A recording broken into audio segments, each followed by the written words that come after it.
തൃശൂർ ജില്ലയിലും ഷിഗല്ല സ്ഥിരീകരിച്ചു. വടക്കാഞ്ചേരി മംഗലത്ത് 2 കുട്ടികൾക്ക് രോഗബാധ. Levin K വിജയനുണ്ട്. ലെവിൻ, പറയാം.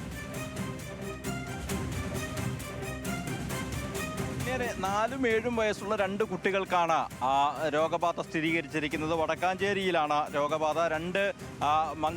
മംഗലം എന്ന് പറയുന്ന പ്രദേശത്തെ 4ഉം 7ഉം വയസ്സുള്ള 2 കുട്ടികളാണ് അസുഖബാധിതരായി തൃശൂർ മെഡിക്കൽ കോളേജ് ആശുപത്രിയിൽ ചികിത്സയിലുള്ളത്.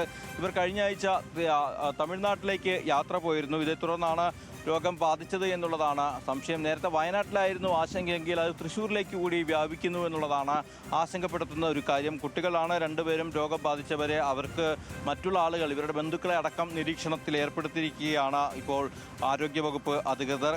പ്രദേശത്ത് മംഗലം എന്ന് പറയുന്ന പ്രദേശത്ത് ബോധവൽക്കരണ ക്ലാസുകളും മറ്റും ആരോഗ്യവകുപ്പിൻ്റെ നേതൃത്വത്തിൽ നടക്കുന്നുണ്ട്. 4 വയസ്സുള്ള പെൺകുട്ടിക്കും 7 വയസ്സുള്ള ആൺകുട്ടിക്കുമാണ് രോഗബാധ സ്ഥിരീകരിച്ചത്. തൃശ്ശൂർ മെഡിക്കൽ കോളേജ് ആശുപത്രിയിൽ ഇവർ നിരീക്ഷണത്തിൽ കഴിഞ്ഞു വരികയാണ്. കുട്ടികളുടെ സമ്പർക്ക പട്ടികയിലുള്ളവരുടെ ആരോഗ്യനിലയും വിലയിരുത്തി വരികയാണ് എന്നുള്ളതാണ് ആരോഗ്യവകുപ്പ് അധികൃതർ അറിയിക്കുന്നത്. നിലവിൽ ആശങ്കപ്പെടേണ്ട സാഹചര്യമില്ലെങ്കിലും മറ്റ് പ്രവർത്തനങ്ങൾ, ജാഗ്രതാ നടപടികൾ ഇതെല്ലാം മുന്നോട്ട് കൊണ്ടുപോവുകയാണ് എന്നുള്ളതാണ് ആശുപത്രി അധികൃതരും അതോടൊപ്പം തന്നെ ആരോഗ്യവകുപ്പ് അധികൃതരും വടക്കാഞ്ചേരി നഗരസഭയും എല്ലാം വ്യക്തമാക്കുന്നത്. നിലവിലെ സാഹചര്യത്തിൽ ആശങ്കപ്പെടേണ്ട സാഹചര്യമില്ല എന്നുള്ളത് ആരോഗ്യവകുപ്പ് പറയുമ്പോഴും ഇത്തരമൊരു രോഗബാധ ഈ മഴക്കാലത്തുണ്ടാകുന്നത് ആശങ്കപ്പെടുത്തുന്ന കാര്യമാണ്. അതുകൊണ്ട് തന്നെ പ്രതിരോധ പ്രവർത്തനങ്ങൾ എത്രയും വേഗം ശക്തമാക്കണമെന്നുള്ളൊരു ആവശ്യമാണ് പൊതുവെ ഉയർന്നു വരുന്നത്. ഒപ്പം ആളുകൾക്കുണ്ടാകുന്ന ഭയപ്പാടും അല്ലെങ്കിൽ അത്തരത്തിലുള്ള പ്രശ്നങ്ങളും ഒക്കെ മറികടക്കുന്നതിന് വേണ്ടിയുള്ള ശക്തമായ പ്രവർത്തനം ജനങ്ങൾക്കിടയിൽ നടത്തണമെന്നും ദുരന്ത നിവാരണ അല്ലെങ്കിൽ രോഗപ്രതിരോധ പ്രവർത്തനങ്ങളൊക്കെ മുന്നോട്ട് കൊണ്ടുപോകണമെന്നുള്ളൊരു ആവശ്യമാണ്